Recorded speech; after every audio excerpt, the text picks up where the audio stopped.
And we welcome you back to ESPN's continuing coverage of the PBA Chameleon Championship, coming your way from Thunderbolt. Rob Stone, Randy Peterson, and Ronnie Russell. Hey, Ronnie, what's going on with the lanes, and how do you get the ball to strike more for you right now? The middle of the lane just hooking quite a bit right now, and keep trying to force our ball through it, and it's probably not the way to do it. Just got to keep our hand behind it, keep a stable roll. Ronnie, thanks for your time. And not a problem. Ronnie steps up to complete the fourth. There's a look at his wife, Michelle. Ready to bring in another Russell into the family to join Caden and Cameron.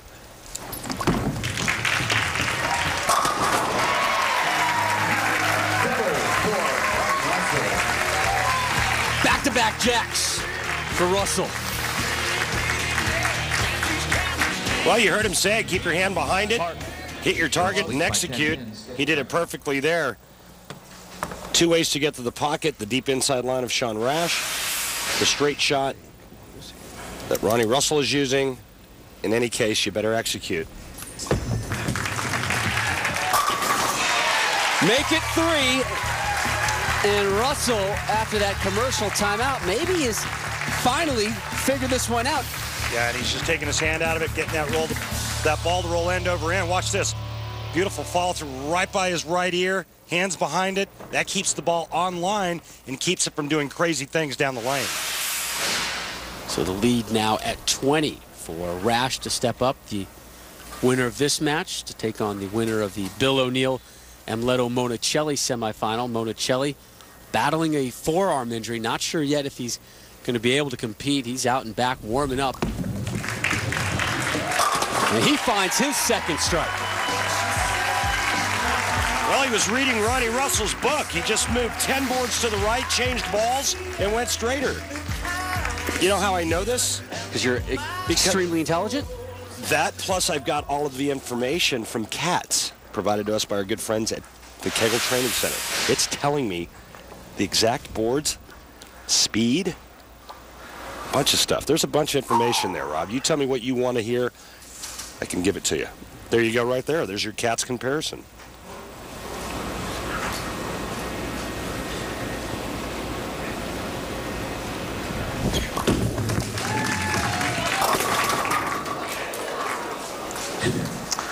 Little right of target. Now, but keep in mind, when Sean moves right and tries to go a bit straighter and try to get into that same zone that Ronnie Russell is, he must reduce rev rate. And it's a fine line. This one, just not enough hand, barely hangs on only to leave the tooth in. That's a really good break. Talked with Rash about taking on Russell and the fact that Russell's never won a title, and he said, you know what?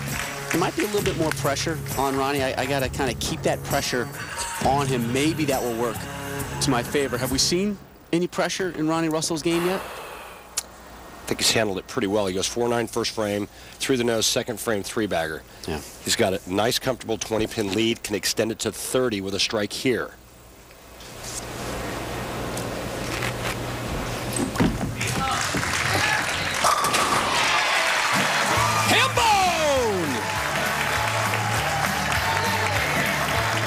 Welcome to Shot Making 101. Your host, Ronnie Russell. Watch this, man. This is as good as it gets on a very difficult, very tough oil pattern. Ronnie Russell just throws a four-bagger, Rob. So, Ronnie, you opened up with two open frames. You follow it with the ham bone. What has changed for you? I just picked up my speed a little bit. That second open frame I had, my hand touched the side of it, and you just don't want to do that. It's going to take off when it hits friction. Throwing about the weakest bowling ball you can throw right now, pretty much.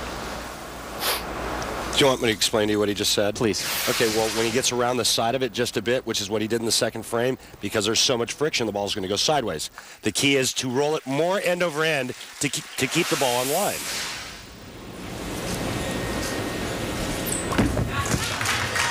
Oh. Left of target. Not that much. Left of target. One board. And he pays the full price. Right over third arrow. Don't touch the bottom. He's been right around the 14th board on that left lane. One board left of target equals big four.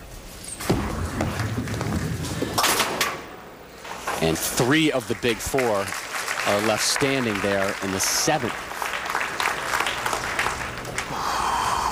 Creates a bit of an opening for Sean Rash. Now down just 10, bottom of the 7th.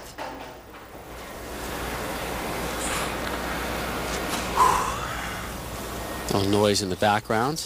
He steps away and regains focus.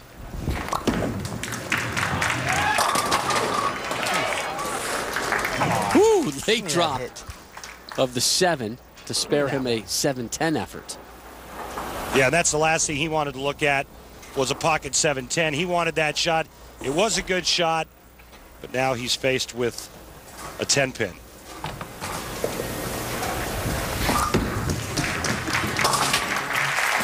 So Rash takes care of the 10-pin, his 3rd spare of this match. Rash back in action next week as part of the PBA Scorpion Championship, live coverage on ESPN 1 to 2:30 p.m. Eastern. Sean Rash taking on Mike Devaney. The other men's semifinal has local favorite Thomas Smallwood taking on the 2-hander from Australia, Jason Belmonte. The women's final feature features a pair of women making their 2nd World Series of bowling telecast. Liz Johnson, Karen Houski.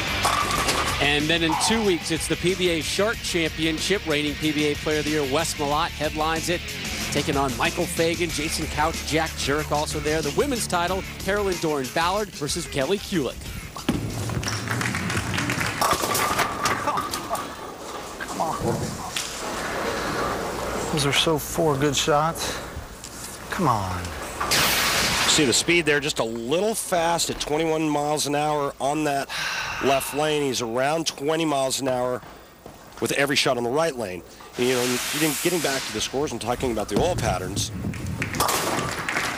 this side where the arena finals are is a much older synthetic than what the players qualified in the middle portion of this center. It's a huge place, a lot of lanes.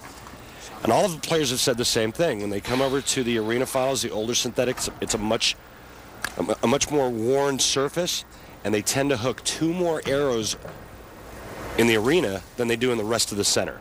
Russell up 12, a great opportunity to pad that lead as we close out the 8th. That's a huge break. Tripping that 8 out late. Jeez. That one too hard, Delmo. See that big high vertical backswing cup at the top of the swing, but very soft with the hand at the release point. Ronnie Russell can hook it with the best of them out here on this pattern. He found more success going straight. Last year for Russell, you know, he said, man, all different kinds of levels of stress.